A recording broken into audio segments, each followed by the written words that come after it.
everyone have had 2 good weeks, even though there's some really strange things going on in the world. We can always fall back to staying curious and staying hungry for more knowledge. And what we will do today is to continue what we talked about the last time when we talked about problem solving.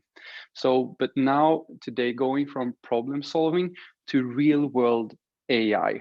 How do we make use of this fantastic or this very interesting technology with a lot of opportunities to solve real world problems?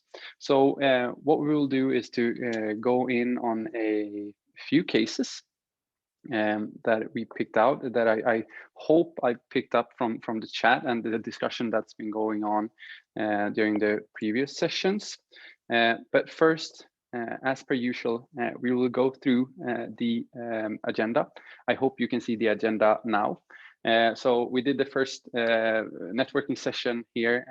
We like to get so that we like to give you the opportunity so you guys get to know each other, and then we will do the introduction, because we have Jonna and Silvia with us today from Women in AI that will moderate the talk later on with Linn. And then we also have what we will do is of course check in again with you guys, and also some breakout rooms today discussing problem solving and discussing what AI means to you. And then we will go into in half an hour, we'll go into the topic of the theme of the day, which is real world AI. And I hope that we will take a bit of a twist to the AI discussion today and talk about or complement the artificial intelligence discussion with a term that some of you might know, but it's also AI. Starting with you, Jonna, welcome on board and up on stage. Yes, thank you. And I hope that most of you has met me before during the past couple of sessions. Unfortunately, Sophie wasn't able to join today, but I am here, of course. And my name is Jonna. I'm administrating the chat as well as the admin parts during this course. So most of you has gotten some mails from me, hopefully. And I'm working as a business developer for a small consultancy company called Substorm that do implementing AI and machine learning solutions for companies in Sweden. But other than that, I am a part of the core team in Women in AI Sweden. And for those who might be new to this, I just do a quick introduction of what Women in AI is. And it is a global nonprofit working towards gender inclusive AI that benefits global society. So our mission is to, at first, increase female representation and participation in the field of AI. And we are a community-driven initiative, just as we are in this course, and bringing empowerment, knowledge, and action and collaboration through education, research, community, and events, such as this crash course, for example. And Women in AI welcomes all genders, so this crash course and other events are open for everyone to join to actively contribute to our mission. And we believe in a dialogue as a foundation of non-biased future in the field of AI, which requires all kinds of participation and inclusion of all genders and personalities. We were founded in France and now today have over 6,000 members worldwide. So we're growing. And I also have my core team member Silvia with me tonight. She will introduce and moderate the talk together with Linn later on. Silvia, I don't know if you might want to introduce yourself now or... Sure, I can gladly jump in. Great.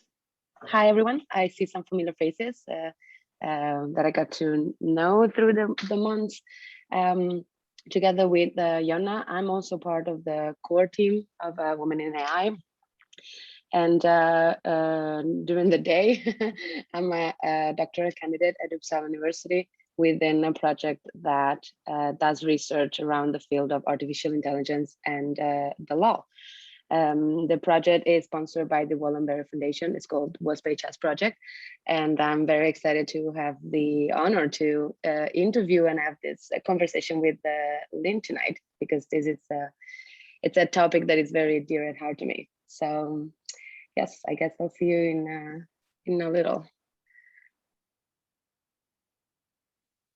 Great, thank you. Thank you so much, Sylvia, and thank you so much, Jonna. We will see a lot more of you later on. I want to take the opportunity also to welcome my most important colleague, I would say, in this space, Raquel Sanchez, because I really want to highlight the work you're doing within training and learning at AI Sweden. So please introduce yourself. Thank you, Peter. I'm getting a little bit embarrassed here. We're doing quite a lot when it comes to training and learning. I think that just a couple of months, it has been really highlighted that training and knowledge within AI is kind of the key factors for being able to apply AI, even if we are in organizations. So independent of the role that you have, the knowledge of how to implement AI in your organization is crucial. So I think that has been really, really kind of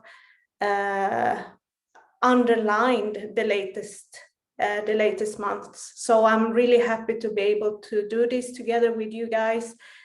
Because knowledge, you know, it is super crucial for us to be able to apply AI in whatever we do, even if it's just understanding AI. I think that is really crucial.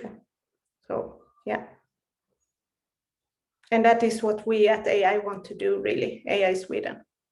Yeah, yeah, that's really true, and I also want to emphasize that this course is also inspiring us in doing other things. So I want to say thank you for all of you that choose to spend your time with us for this open course.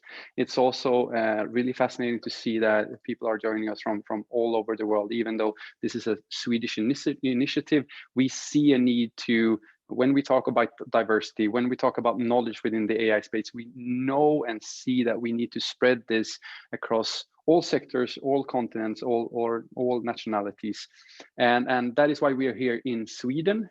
But with this type of initiatives, we also see that we can take a part in understanding how you guys are working with AI in where you're located. How's the discussion going on? So really, I want to say and emphasize a big thank you to all of you for joining us. But what we want to do is also for you guys to get to know each other and mix it up a bit every time we do a new breakout room. So today it's about books, or it's about learnings, because we've seen that training and learning and getting more knowledge or getting more competence within the field is hugely important. But as we mentioned last time, AI is not all about AI, and it's not about AI for AI's sake. It's about this technology being a really powerful tool to solve some of the challenges. So this time I want to challenge all of you in the group rooms to state your name, of course, go around the table, and then within 1 minute each, also mention your favorite book, or it could also be a favorite story of some kind, and just tell us what it is and why, and also about changing perspective, because it's when we learn something new, we often push ourselves and push our perspective. So have you read or listened on anything lately that has changed your perspective on something? So we will do breakout rooms now for, I would say, I think it will be 6 people in each room. So we'll do it for 6 to 7 minutes. And then I'll see you back here when I close them.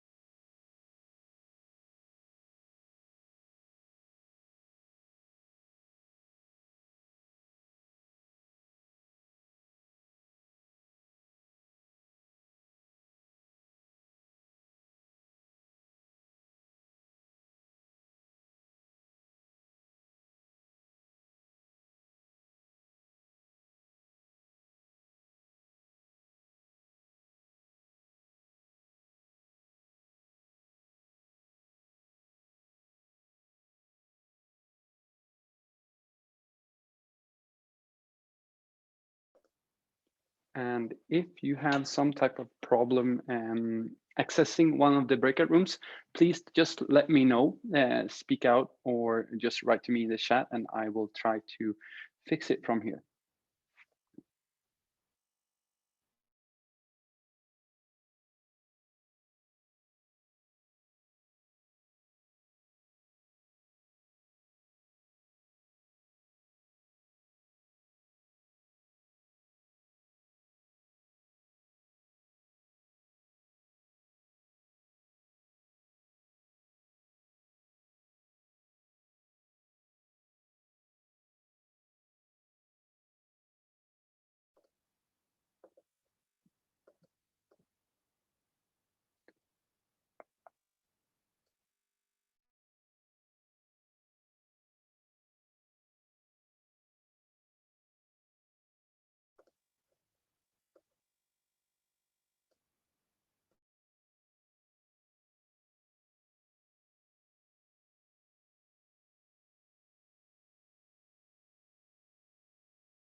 Vill du inte hoppa in i ett breakout room, eller Raquel?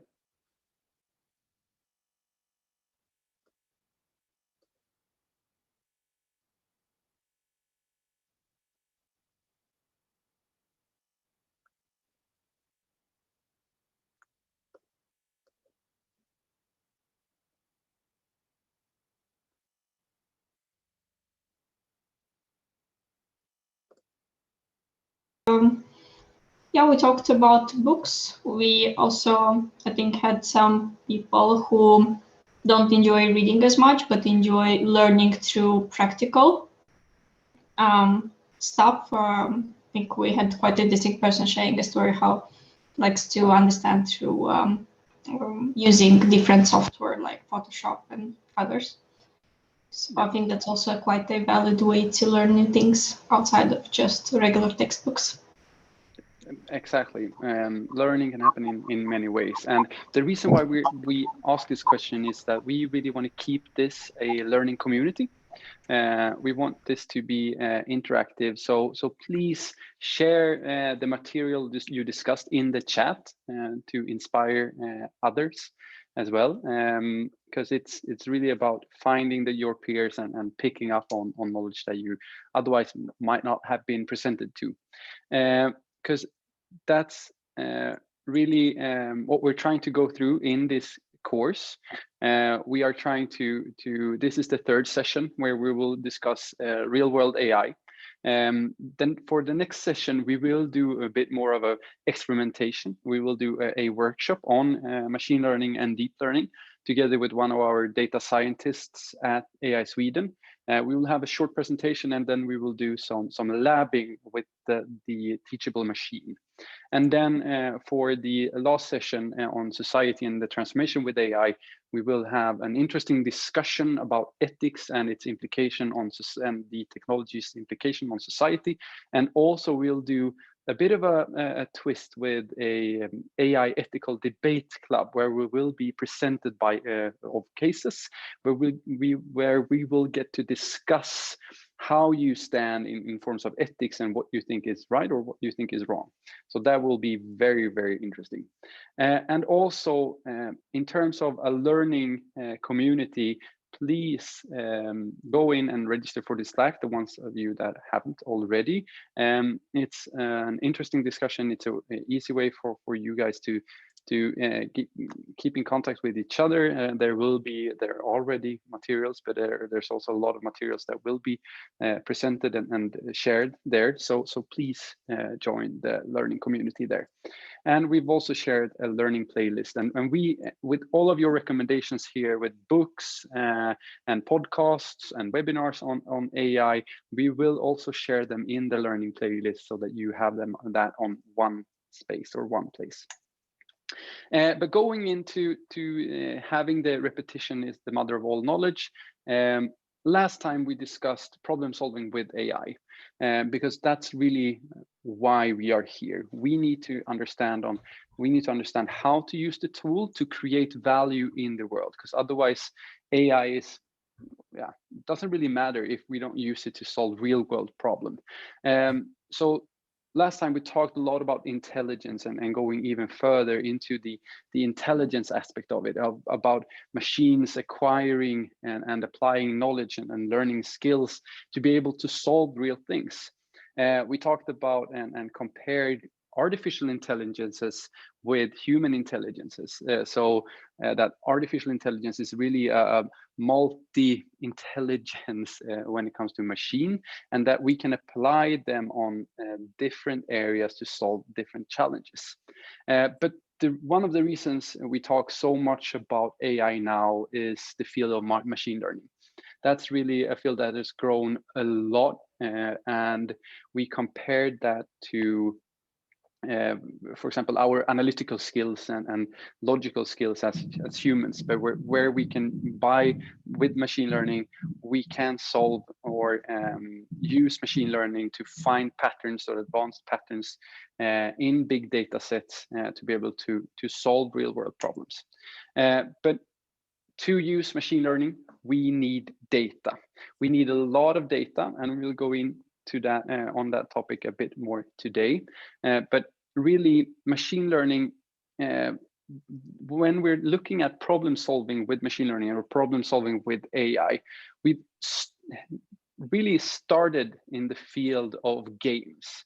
Because games set up the perfect test world example, or the perfect test bed to apply machine learning and apply artificial intelligence, because in games consists of a number of features that keeps it or that makes games fit really well into the machine learning spectra, or the machine learning way of solving things, because we know what the goal is.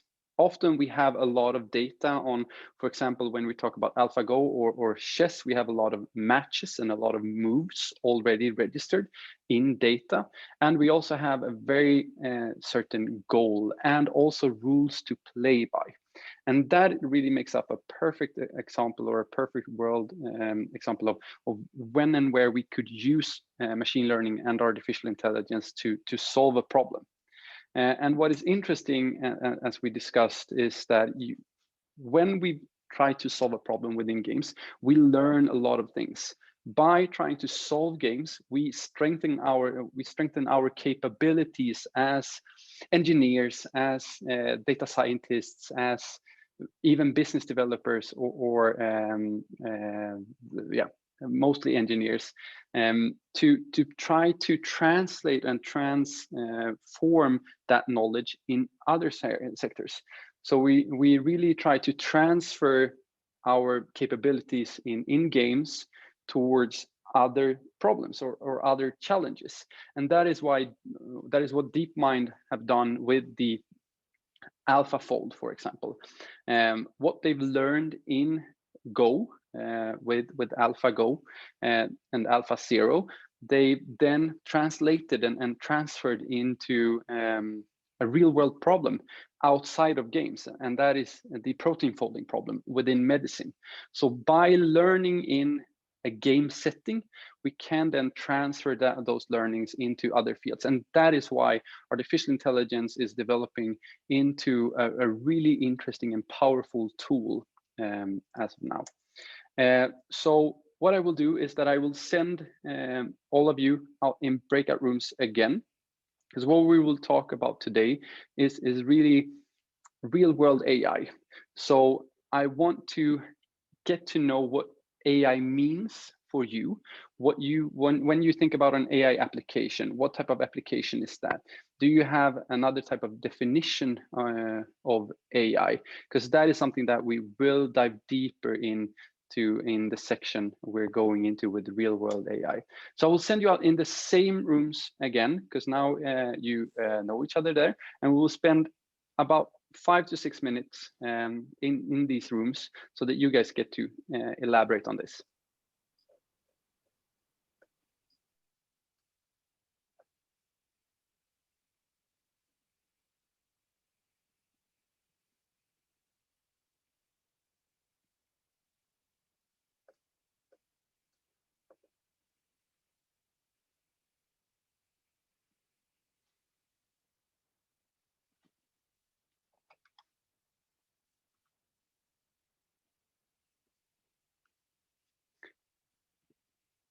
And if you're not able to join the room or have any type of technical problems, please reach out to us in the chat or just speak up if you're able to do so.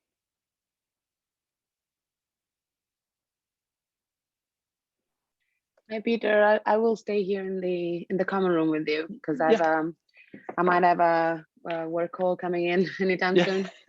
Yeah, of course. I have to keep an eye on that. But yeah. Well, let's say not the week of the 27th to the 6th, because I will be gone for those weeks, but like maybe even before the 27th. It really depends on our schedule as well. Yeah.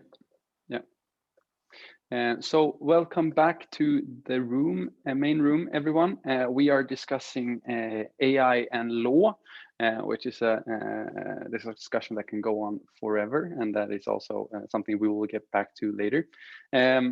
First of all, I would like to hear from some rooms what you've discussed. For example, room, Jonna, your room number 5. What did you discuss? Yes, we were discussing a lot about bias and how you have a responsibility to develop AI with good grounds of data to not make it possible to continue on in giving that bias to an AI, to make a so-called biased monster instead. And bias is definitely something we'll handle or talk about in the ethics session during the last one. Carolina, how about your room? Okay, that's for room number 7, right, Peter? Yes, exactly. Okay. Well, actually, we discussed this, for example, applications in terms of language. And as well, in my case, for example, I have some experience working with the batteries for electricity sector to store electricity. So yeah, AI for controlling, for example, batteries that are considered intelligent now. And it has some advantages in terms of optimization of the batteries versus traditional optimization methods. Yeah, I think that those are the most the two things. And as well in business, right? That this can be applied in different parts of business, and it has like well, I think that there are more opportunities for that.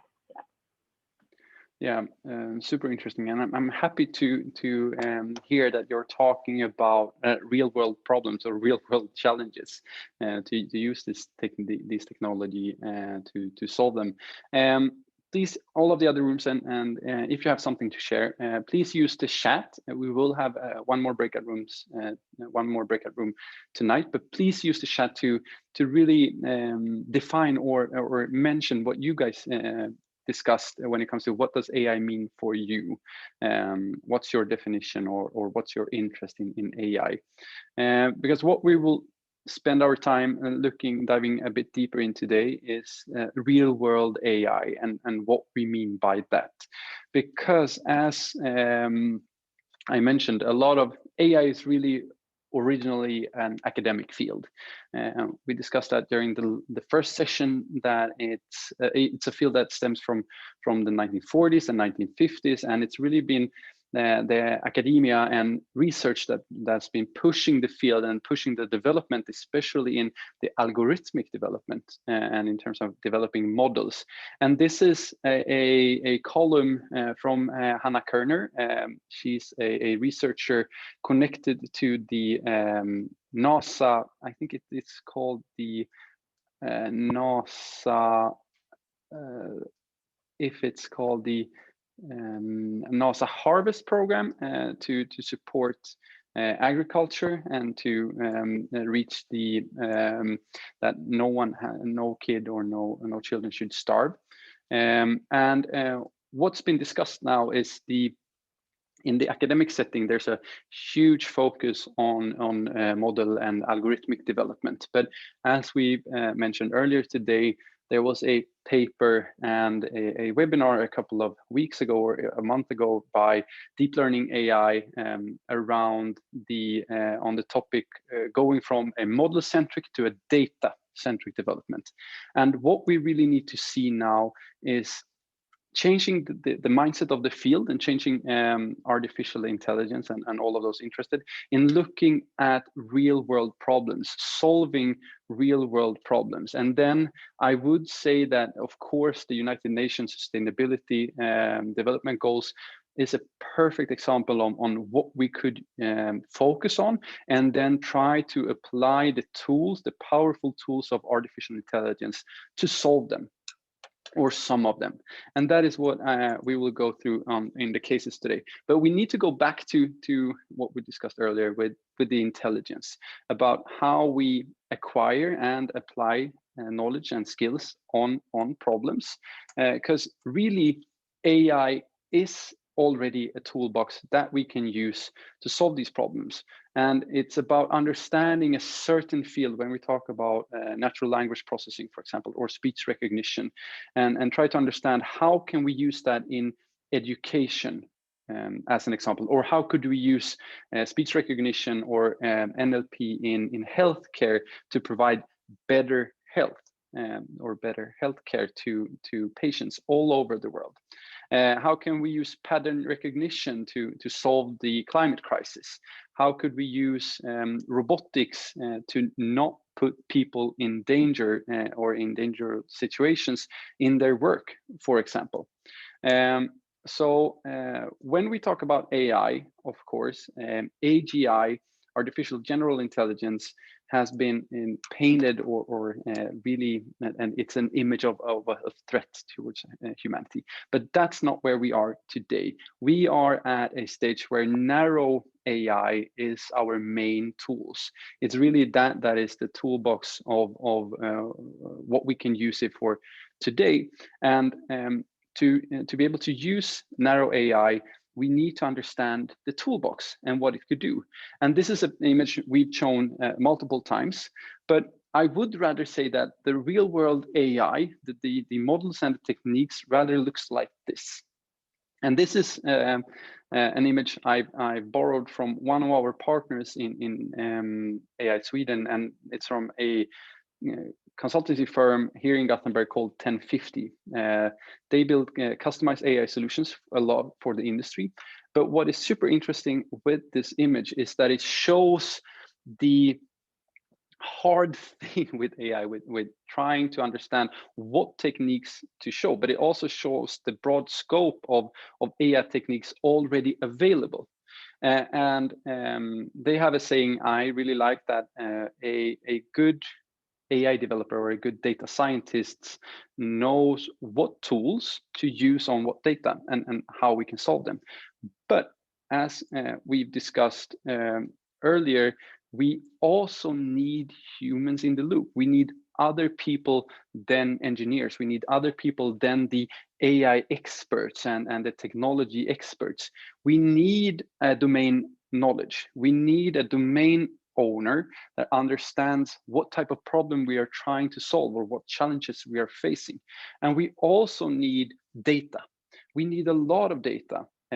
Sometimes we could use a smaller amount of data, for example, within statistics, but to accelerate or to be able to apply deep learning, for example, we need a lot of data. Therefore, we also need someone that understands data, where it's stored, what it consists of, to be able to use that in what we are trying to solve. Taken from some of our partners, and this is really a simplified methodology to be able to solve real world problem, but that is really to start with a problem. That is how we can use narrow AI and the AI we have available today. So understanding what type of problem you're trying to solve, then looking at what data do you have access to? Do you have your own data, or do you have open data, or can you access some of your partners' data to solve this problem? And then you go back to the metro map. It's really because that is really what this is. This is a metro map of technologies available to be able to apply to that data to solve that challenge. That is how we can create value with AI today. If we jump write to the technology and try to apply data to the technology, that's often us playing, that's often us learning, and we will do that next time when we talk about machine learning and deep learning. But playing is also super important, because that's how we raise our awareness, that's how we raise our capabilities and competences within the field. But to be able to create real value, we have to start with the problem we're trying to solve, especially now in this phase where narrow AI is our main tool to be able to use. But going into what we are doing today, or in the cases that I want to present, I want to use the sustainability development goals as a way of showing what some of our partners at AI Sweden are doing, and some other cases. So for example, looking at peace and justice and having a peaceful world with strong institutions, for example, big organizations or nations, we have a partner organization in AI Sweden that's called Recorded Future. And what they are doing is that by using several technologies within artificial intelligence, but basically in the foundational work, they have a big knowledge graph that are supposed to represent the world we live in. And what they try to do is to forecast and foresee cyber attacks and cybersecurity hacks. So by trying to foresee and forecast the world, they can alarm both institutions, organizations, and nations about the threats they're facing. And they are really using a lot of the tools to be able, the AI tools to be able to build this knowledge graph and to analyze all of the data available. So what they use is, for example, natural language processing. They use speech recognition on videos. They use machine learning and deep learning in their analysis of the information they gather. And they gather from everything from TV news to Twitter data, and also from the deep web. And that's how they identify and analyze potential threats towards these institutions.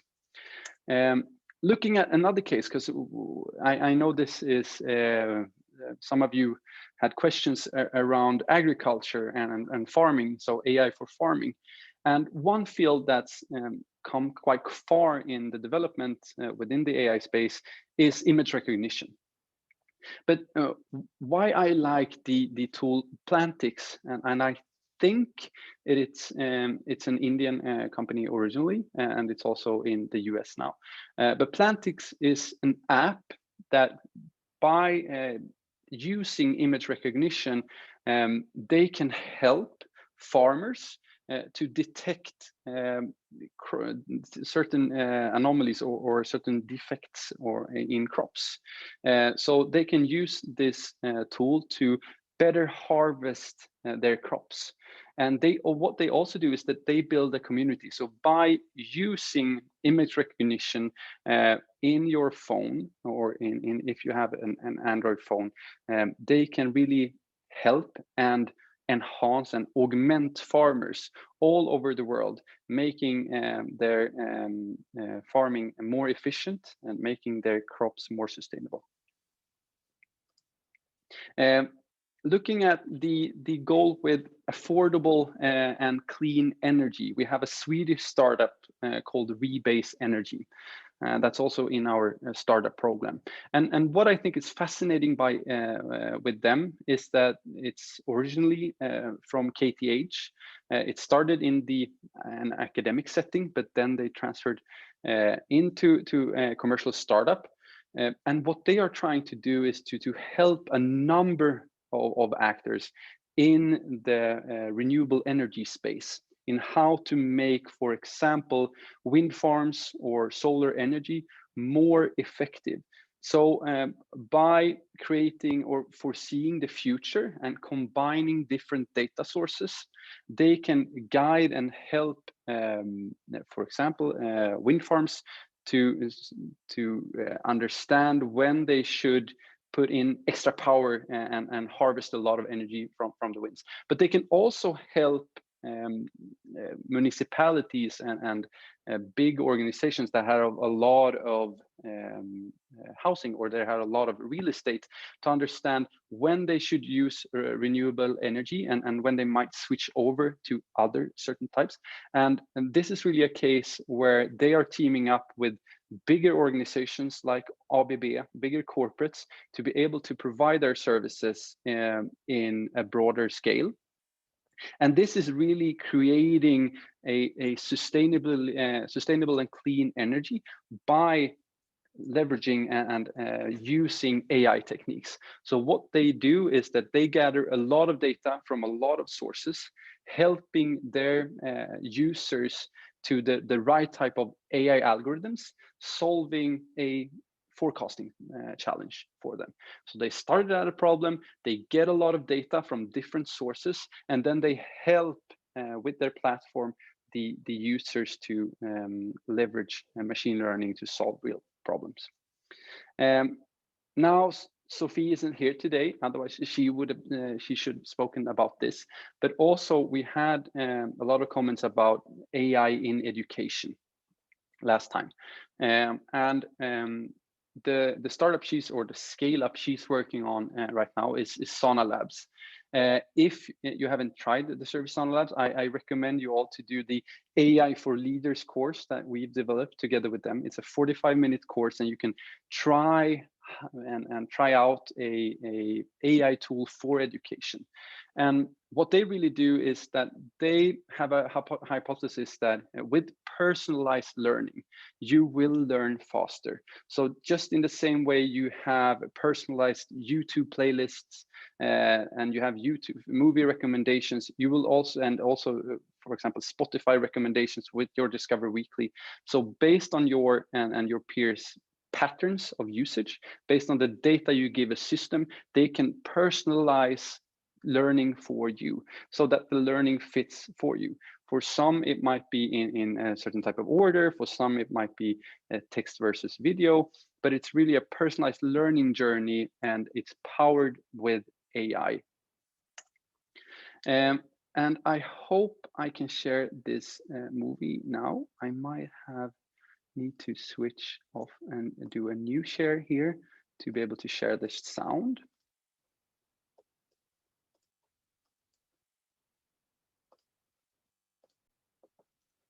There we go. We're saying this research is a game changer. One London-based doctor who worked on this study said he was surprised at just how good the artificial intelligence system was at spotting cancer. The study worked with dozens of doctors and researchers across the US and UK, and these individuals worked with Google Health to train an artificial intelligence system to spot breast cancer. Let's take a look at some of the key results and key figures for you. In this study, the AI system was used in the US. There was a 9.4% reduction in false negatives. That means doctors missed the cancer sometimes, but with AI, they spotted cancer 9.4% more. And in the UK, the AI system led to a 2.7% reduction in false negatives, so that means they spotted cancer nearly 3% more. And now let's also listen to what one researcher said about false negatives. Have a listen. False negative is really scary for us as doctors and as patients. This means that the cancer was there and we took a scan, but we essentially didn't see it on the scan for whatever reason. This can lead to delay in treatment of the cancer. So by the time the next scan comes around, the cancer has certainly grown in that time period. This makes it a lot harder to treat and ultimately leads to worse outcomes. Okay, well, we all want better outcomes, so what does this mean for the future of healthcare?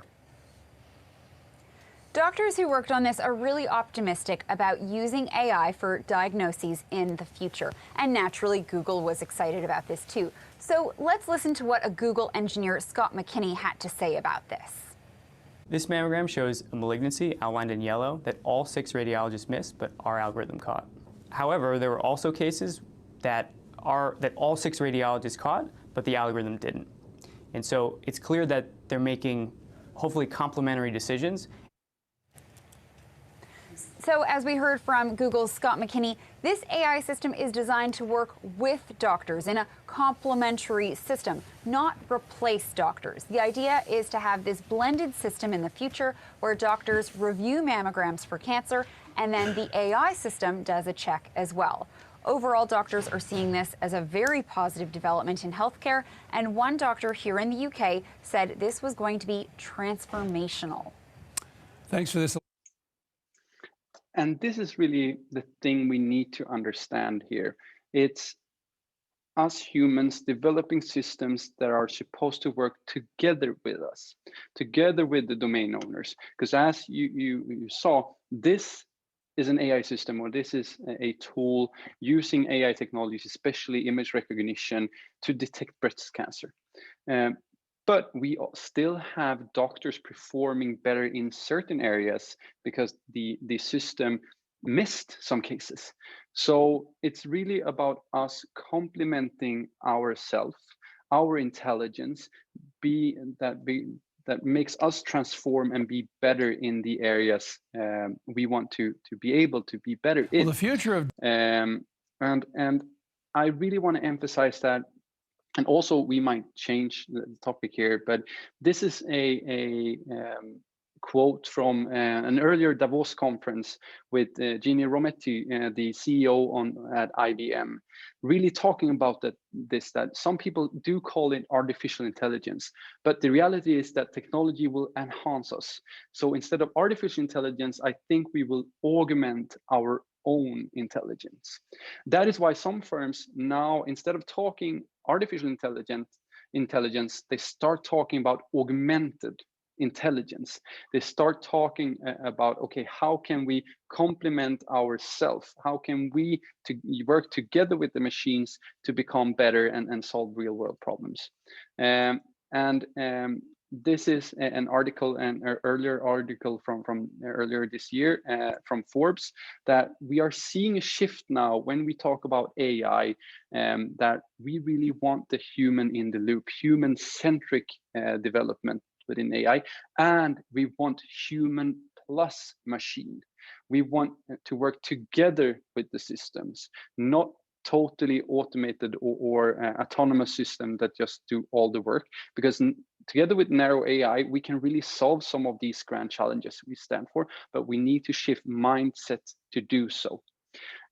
So before going into the discussion with Linn, I would like to send you into the same rooms and discuss for just 5 minutes in what areas would you like augmented intelligence? What would you like to be augmented in either in your everyday life or in your work?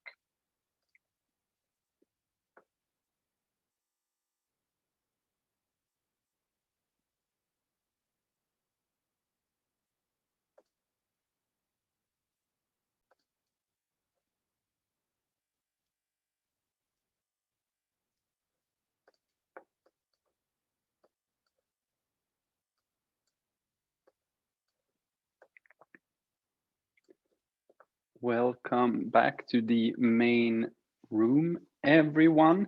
This is an area where I really would like to hear what you've discussed. And I would like to start with room number 6, Annette, and your room. Yes, hi. Well, unfortunately, we didn't all get to speak because it's always the same. But we change the first speaker every time, so everybody gets a word. We had two or three fields. We said, well, medicine. The example you had, medicine is really good and important because everybody sees that that's a very important field. But we also had the opinion about finance, and that's a good point too. You know, sometimes the AI, which is nowadays already used in the finance sector, you are not sure about the decisions. So it's very important to get the play together with the humans and the augmented intelligence, so that the decisions are not only taken by the artificial intelligence. And that brought us to the point that we all have a responsibility also about getting educated and educating others, and being responsible of how it is used. So that was the final point.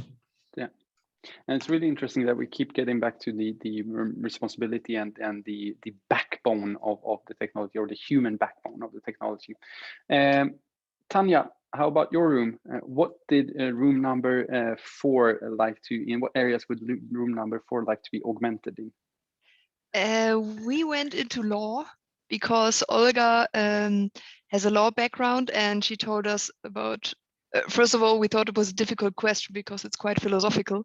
And Olga said that she would think it would be great if AI could help to make like law cases more correct, so that people are not judged or are not jailed for something they haven't done just because of some bias or some judge who is making a wrong decision, be it intentionally or not. So this was our main topic, and then at the end we switched to that AI is often very manipulative today. So while there are many positive usages, it's still used to so much just to sell you things and make you buy stuff. So this is a bit annoying. Would be nice if it would be put to a more efficient use. Yeah, and that is really up to us. So please, or not only us here, but up to us as a humankind. Please use the chat to just write down what you've discussed in your room, in what areas you would like to be augmented or use augmented intelligence. But Sylvia, I can't think of a better segue for you than that room being focused on law, actually. So Sylvia Carretta, I would like to introduce you to the room and also the session with Women in AI today. Thank you so much, Peter. I'm very excited to be here and seeing so many, as I said, familiar faces and people interested in this field.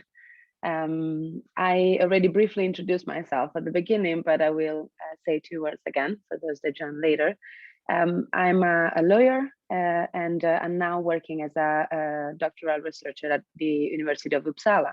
And my field of research falls exactly between the law and artificial intelligence. I'm part of the core team of Women in AI, together with Jonna and Sophie that you have met already. And we have a lot of exciting program coming up the next month. So stay tuned on that. But enough about me. I want to take the chance to introduce our guest for tonight, Linn Alfredsson. She's here with us. It's a funny story. When Linn and I met each other, she was the one interviewing me. Now it's me having the chance to interview her. So here we are. Linn, as many of you have seen in the communications that were shared for tonight's event, she's a lawyer and the head of legal at Microsoft Sweden, where she's working with high-scale and complex legal topics and mainly focusing on technology. Her passion lies, guess what, between emerging technologies, in particular blockchain and artificial intelligence. Additionally, she is the founder of the Tech Academy Nordic that many of you that are within the field of law probably heard. This is a program that enhances tech literacy for law students in the Nordic region. And she has recently been listed as a top talent in Sweden. No wonder why. So Linn, hi. Hi, everyone. Can you hear me? I've been struggling a little bit with my audio today. So amazing. It's so nice to be here with all of you guys today. And thank you, Sylvia, for that amazing introduction. I feel very honored to actually be a part of this session today. Thank you for taking the time and being here with us. So why don't we start with you telling us a little bit about yourself and how is your work related to AI and maybe the work that you do at Microsoft in general. Yeah, so I work as a lawyer as head of legal for Microsoft Sweden, very well introduced. And I'm also the founder of Tech Academy Nordic. But today I'm going to talk a little bit more about what I actually do at Microsoft. So in my role as a lawyer, I meet all kinds of technologies in my daily work. One of them being artificial intelligence. So even though if Microsoft has a lot of products and services, that's not actually what I work the most with. What I focus on when it comes to artificial intelligence is research and research projects, which is super great because I get to work and have my passion at work at the same time. So for example, we've been doing or launching a lot of projects now, the last, I think 2 years more so frequently, where we partly help businesses and organizations implement AI and also teach and educate about how AI can help and enhance your business. So that's part of what I do, at least. Very fascinating. So since we're getting already into the topic of education about AI, and which is one of the aim of this course as well, what are some of the risks related to the AI and the ethics of it that you can see developing either already now or maybe in the future? Difficult question. I think all new emerging technologies are connected with some risk. I mean, both Sylvia and I are trained lawyers, and we're trained to see risks, right? And the mythology of all of that. So it's difficult to say that it's not connected to any risk at all, because it is in terms of legal risk. However, with challenges comes opportunities. So I'm willing to say that, I mean, I try to see the challenges and the opportunities with this kind of technology. In particular with AI, we have all of these ethical issues such as bias and especially unconscious bias, right? Where the algorithms and the systems are trained so they are actually, they're so good on their own that they don't need the human touch anymore. And that could be a little bit scary. So that's a risk I see. I also see a risk when it comes to handling large amounts of data.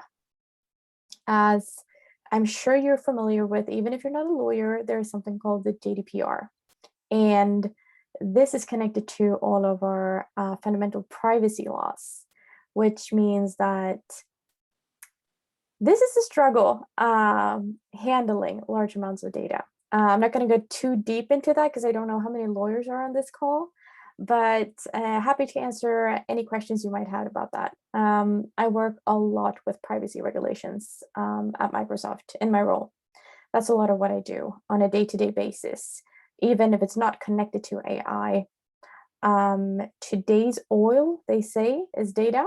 So privacy is a huge and is an issue of importance, I would say, even if it's connected to AI or not. So those are, I want to say, bias and handling data in terms of privacy.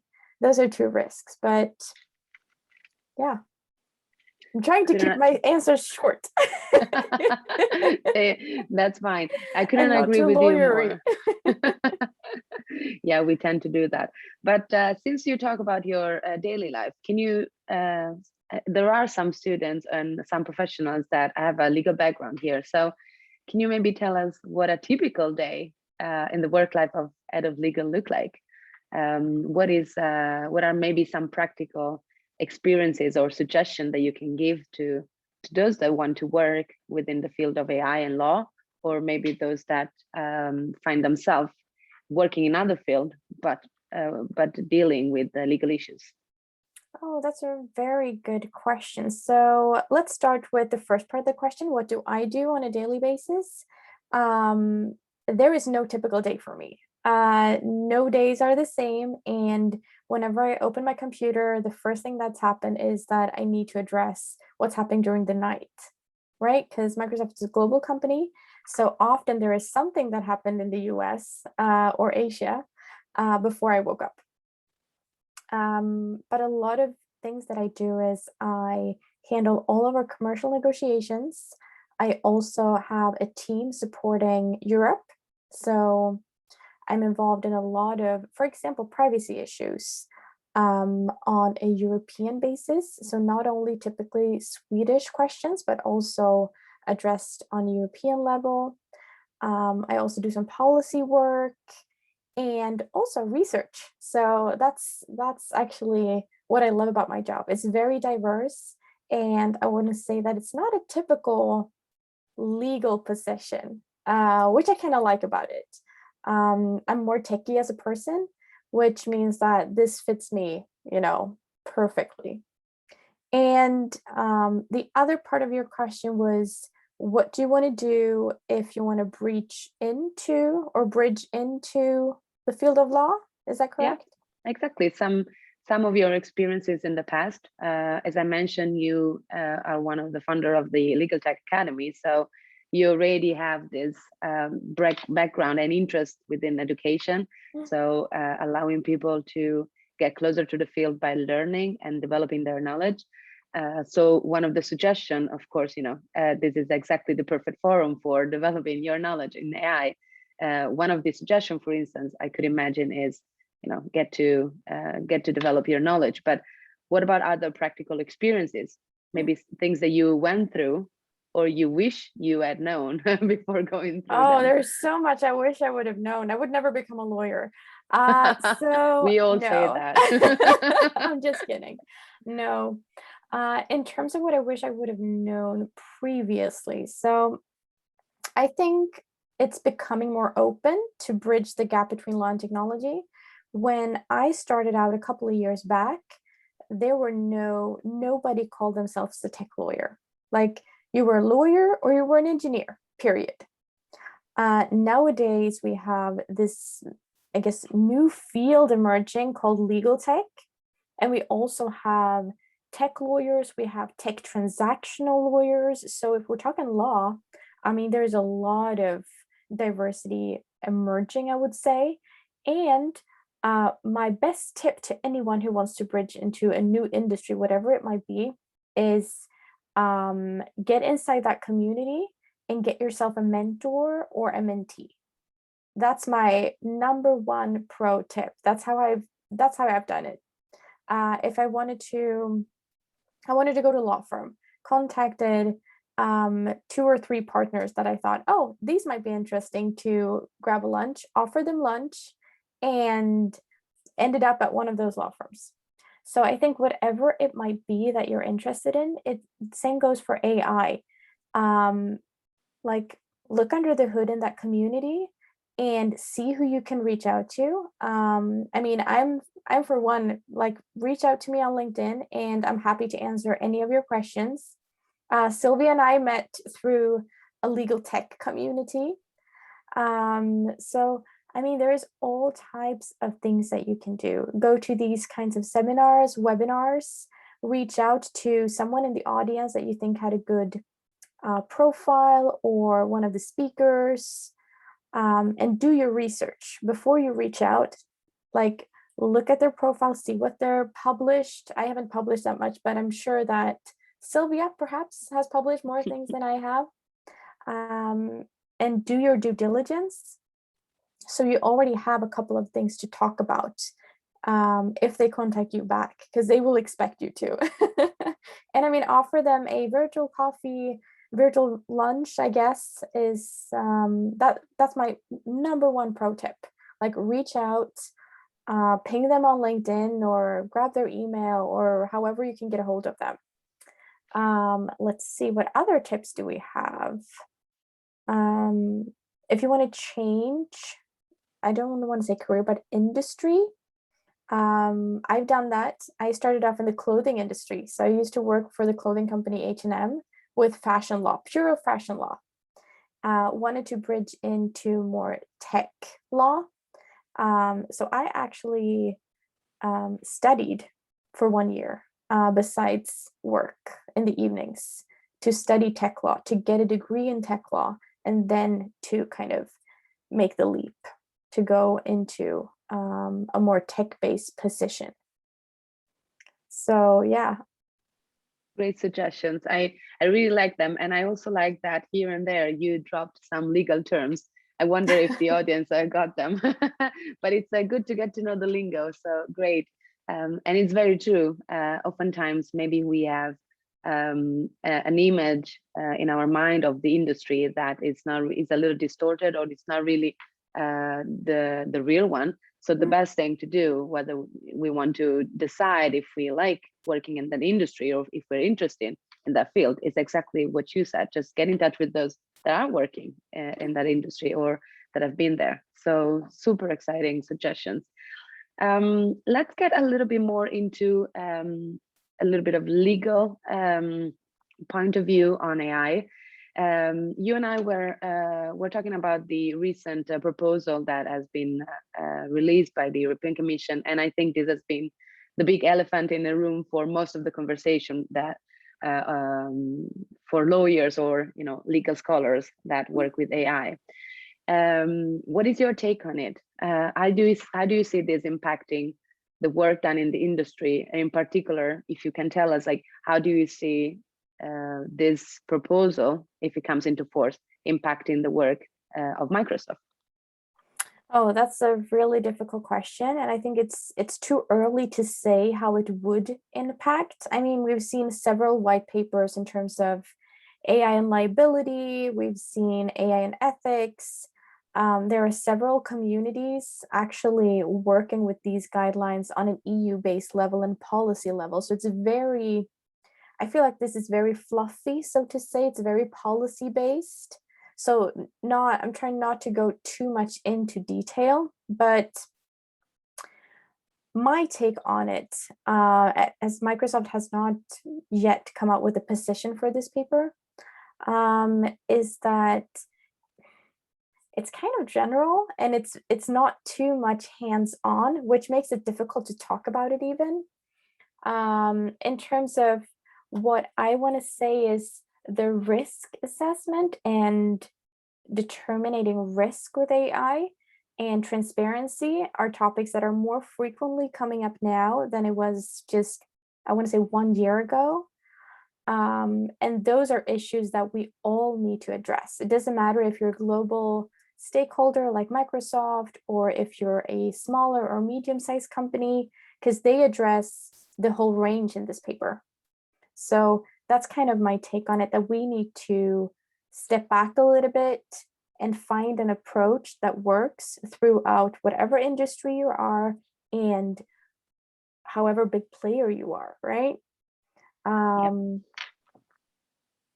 Yeah, exactly. The point is exactly the one that you just mentioned. I agree with you on the fact that there are a lot of stakeholders and big tech companies that are involved in the politics of negotiating the draft of a regulation, especially one so big. And it feels like everybody is pulling the thread in their own directions. Of course, exactly. That's how it works. But the problem is that this type of text that came out, I feel like it's very, very legal. And in being so, you and I, you're being a lawyer like me, you know that this is what we usually do. We try to find a text that fits all possible situations, the risk that you were mentioning before. We try to imagine the risk and try to cover them just with one blanket, but it feels like it's a little too short. If you pull in one side, something else is not getting covered. So probably they will have to put a little bit more focus into what are the real expectations.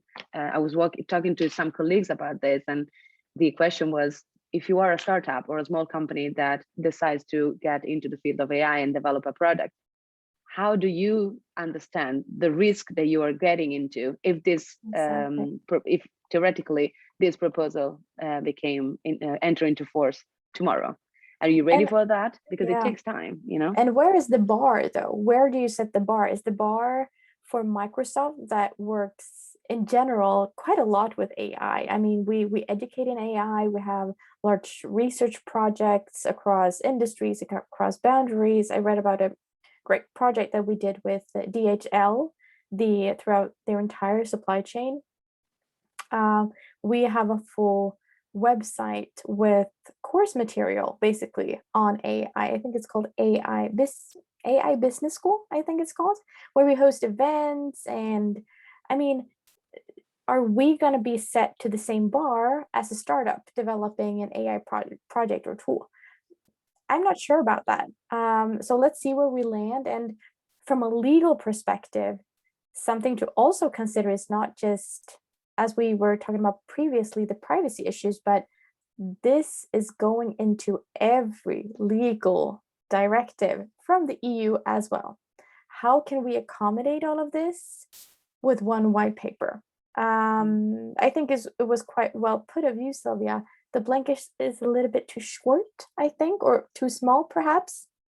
And I think that's something that they really have to kind of go back in their chamber and take a look at. Perhaps we need a couple of these white papers targeting different industries or different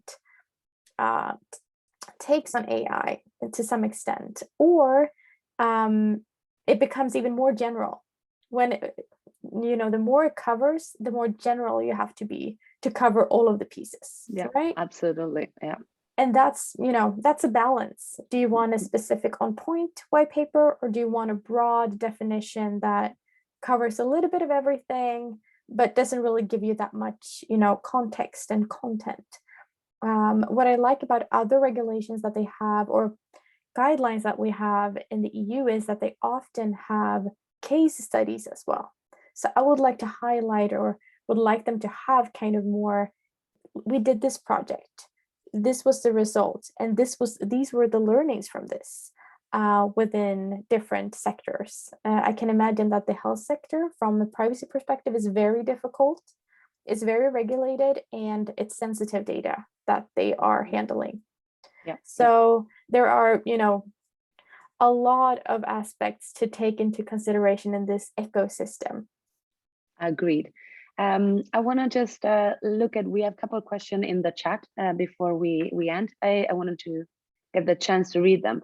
So Anna Matisse asks, do you think privacy policy prevents or stops the use of available data for deep learning? Oh, you were breaking up a little bit. Can you please repeat that? I was saying, do you think that privacy policies prevent or stop to use the available data for deep learning? Oh, So if I think I found the question. The privacy policy prevents or stops. I don't want to say prevents or stops. I want to say it's another hurdle. It's another challenge. You could also say that it depends on how the policies are written. It depends on how they accommodate the GDPR, because obviously the GDPR has been a hot topic, the least to say within this industry. And all depending on how you accommodate that in your privacy policy will either, I guess, enhance or challenge how we're dealing with, for example, machine or deep learning, right? But it's very difficult to say because there is no one super specific, oh, this privacy policy is the standard, this is a hurdle. I would rather say that it's depending on how it's tailored, what industry are we talking about. There are so many factors to consider. But in general, I wouldn't say that the privacy policies are the issue. I would say that how to accommodate the GDPR is, and it's connected to the privacy policies, obviously, but I would rather say that that is the main question that we need to ask ourselves. Yeah, and yeah, exactly. And the GDPR is also something that protects us. So we have many rights that needs to be balanced. Something protects us and something else protects other rights. We need to evaluate which one is more important than the other and whether they both coexist, I guess. All right, before we close, one last question that I see from Francisca. She wonders if there are any EU laws that would augment the proposal on AI regulation that we just mentioned, that will regulate product claims about and advertising of AI application, similar to, for instance, product claims of cosmetics. Yeah. Not that I know of today. Sylvia, did you know of any? Not that I know of at the top of my head. Well, I feel like this law would be not AI related. You know, there are legislation that regulate product safety and liability. I would say that the first thing that comes to mind is product safety and product liability, and there is an EU directive there. However, it does not address AI directly, but it does address the liability and the responsibility of who is responsible in terms of products.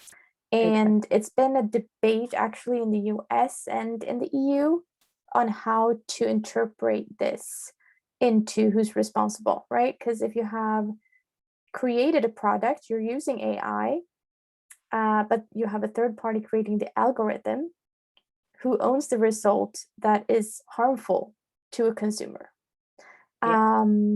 And I haven't heard anything to that context more than that. Yeah. But it's a very interesting question to look into. It is. And the big topic here is these directives apply to product. Is AI a product or a service? And I'm just gonna stop here. Otherwise, you and I could talk about this for hours, and it's getting late. But thank you so much, Linn, for all your suggestions. And for all those that are here, you can get in touch with Linn. She's always super available, and feel free to reach out to her for picking her brain. And Peter, the words to you back. Thank you so much, Linn, and thank you, Sylvia, for joining us. Great conversation. And I know this is a topic where we need to continue the dialogue. We need to continue this in everything we do. As I mentioned earlier, the simplified methodology for choosing and starting your AI project, starting with a problem or trying to find the problem that you want to solve and then going to the data. What I might have missed in that model or methodology is involving the lawyers early on. Understanding, because regarding the question if the legal aspects of AI or the legal aspects of data can be a blockage, yes, it can if it's involved too late in a process. So driving innovation, when you're building your AI projects, try to involve the lawyers and work with the lawyers early on. I think that is one of the foremost recommendations we get from both lawyers and basically a principle of success in AI projects as well. So Linn and Sylvia, thank you so much. And this session is also going towards its end. Thank you so much for joining, everyone. We will update the learning playlists with some of the books you mentioned. Also, we will share some new podcasts. We will share some courses. I know it was, for example, the AI Business School from Microsoft is an excellent portal to a lot of knowledge. So that will definitely be in the learning playlist as well. And if you have suggestions, please reach out to us in the Slack channel. Both me, Sylvia, Jonna, Raquel, and Sophie are there. And that's the best way to reach out. We will continue sharing things in that channel. And also, I really want to highlight that Women in AI is an amazing community. You get so much energy and so much tips and recommendations from the discussions going on in the different forums. And reach out to Linn on LinkedIn if you have any questions or if you want to reach her. Otherwise, you can also reach me on LinkedIn. I know I'm like a week behind answering questions on LinkedIn, but I will definitely get back to you if you reach out to me as well. With that, I want to say thank you. Me and Jonna will stay in the room for a couple of more minutes to answer some of your questions. Otherwise, I hope to see you again in 2 weeks on the 26th of May, when we will do a bit more of machine learning and deep learning, and we will do some labbing with the teachable machine. And then I know we have an expert guest in Anna Mossberg, who's the managing director of Silo AI, newly established AI consultancy firm in Sweden, which they have a lot of exciting use cases that we get to deep dive into. So thank you so much for today. Jonna, did I miss anything? Nope. I think you covered it all. Yeah. If you want to reach out, just reach out to us on either LinkedIn or in the Slack channel. Otherwise, I hope to see you again in 2 weeks. Thank you so much. Thank you for today. Bye.